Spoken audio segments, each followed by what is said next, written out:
किसी के लिए दोस्त, किसी के लिए तानाशाह। किस्सा व्लादिमीर पुतिन का।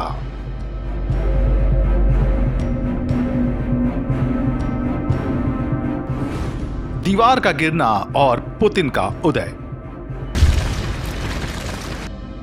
9 नवंबर 1989 पूर्वी और पश्चिमी बर्लिन के बीचों बीच बनाई गई बर्लिन की दीवार दोनों ओर के आम नागरिकों ने गिरा दी और पूर्वी जर्मनी का कम्युनिस्ट शासन देखता रह गया।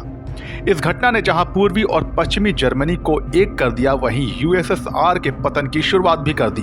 मगर इतिहास की इसी तारीख ने रूस के सबसे शक्तिशाली राष्ट्रपति के उदय की नींव भी रख दी थी। वो शख्स कोई और नहीं बल्कि मौजूदा रशियन प्रेसिडेंट व्लादिमीर पुतिन थे। इधर बर्लिन की दीवार गिरी और उधर पूर्वी जर्मनी के ड्रेस्डन में बतौर केजीबी एजेंट तैनात पुतिन ने वापस अपने शहर सेंट पीटर्सबर्ग का रुख कर लिया। पुतिन के पॉलिटिकल पर्सोना को चमकाने में उनके समर्थकों ने केजीबी एजेंट वाली उनकी उसी भूमिका का जमकर इस्तेमाल किया है। किस तरह जासूसी करते थे पुतिन? व्लादिमीर पुतिन की जीवनी लिखने वाले लेखक माशा गेसन अपनी किताब man without a face a unlikely rise of Vladimir Putin में लिखते हैं कि 23 साल की उम्र में केजीबी ज्वाइन करने वाले पुतिन के कई जासूसी किस्से उनके समर्थक सुनाते हैं, मगर जो दस्तावेज उपलब्ध हैं उनके मुताबिक पूर्वी जर्मनी में पुतिन का काम महज प्रेस क्लिपिंग जमा करना और स्थानीय मीडिया पर नजर रखने भर का था। उन्हें कोई महत्वपूर्ण जिम्मेदारी नहीं दी गई थी। पुतिन की ऊंची उड़ान। बहरहाल लौटते हैं 1990 के दशक में, जहां सेंट पीटर्सबर्ग आकर पुतिन ने म्यूनिसिपल कॉरपोरेशन में अहम जिम्मेदारी निभाई। उन पर भ्रष्टाचार के आरोप लगे, जांच हुई और आरोप सही साबित हुए। मगर सेंट पीटर्सबर्ग के तत्कालीन मेयर अनाटोली सोबचाक से अच्छे संबंधों के चलते पुतिन का बाल भी बाका नहीं हुआ। इसके बाद तो पुतिन राजनीति में ऊपर की ओर चढ़ते चले गए।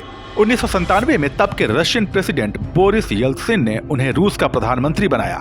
फिर जब येल्त्सिन अचानक ही राष्ट्रपति पद से इस्तीफा देकर हट जाते हैं तो पुतिन को कार्यवाहक राष्ट्रपति बनाया जाता है। इस पद पर उन्होंने सबसे पहला काम यह किया कि येल्त्सिन पर लगे भ्रष्टाचार के सभी आरोपों से उन्हें मुक्त कर दिया। पुतिन और रूस के अच्छे दिन।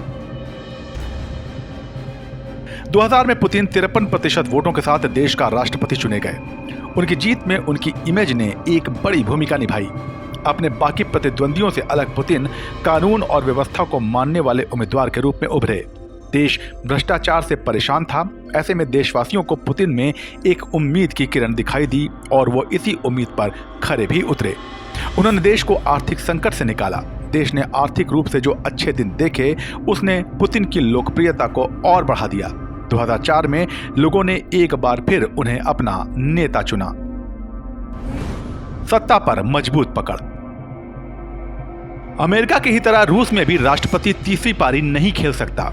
लिहाजा दिमित्री मेदवेदेव देश के राष्ट्रपति बने और उन्होंने पुतिन को अपना प्रधानमंत्री चुना। कहा जाता है कि मेदवेदेव केवल कागजों पर ही राष्ट्रपति थे, जबकि देश की कमान असल में पुतिन के ही हाथों में थी। मेदवेदेव दौर में ही ये घोषणा हुई कि अगले चुनाव से राष्ट्रपति का कार्यकाल 4 की जगह 6 सालों का होगा।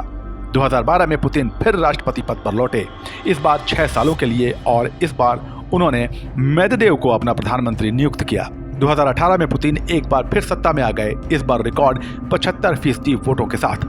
उनके सामने कोई भी कड़ा प्रतिद्वंदी नहीं खड़ा था। ऐसे में चुनाव से पहले ही उनकी जीत तय मानी जा रही थी। किसने कहा पुतिन को माफिया?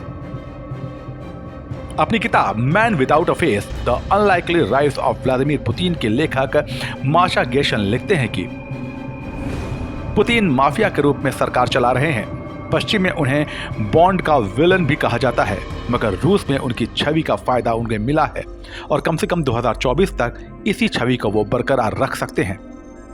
पुतिन की यह कहानी आपको कैसी लगी हमें कमेंट सेक्शन में बताइए और देश दुनिया की खबरों के लिए बने रहिए जनसत्ता के साथ। नमस्कार।